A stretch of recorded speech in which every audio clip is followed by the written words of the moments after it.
Báknið vex stöðugt, dag frá degi, ár frá ári. Og það verður sífellt erfiðara og flóknara að lifa daglegu lífi á Íslandi. Ég tala nú ekki um að stofna eða reka lítið fyrirtæki, skapa störf og búa til ný verðmæti. Slíkt kallar nú orðið á að menn ráðist í sérfræðing bara til að fást við kerfið. Þetta er auðvitað einstaklega óhagkvæmt fyrir samfélagið og hverjir greiða kostnaðinn?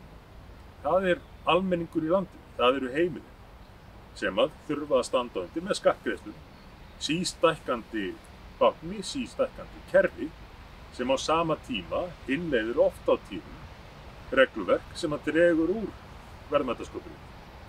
Út úr þessari hringavitlausu þurfum við að komast. Miðflokkurinn hefur lagt fram tillögur heildaraðgerðir í því að takast á við báknið og þar duga engar smáskammtalækningar.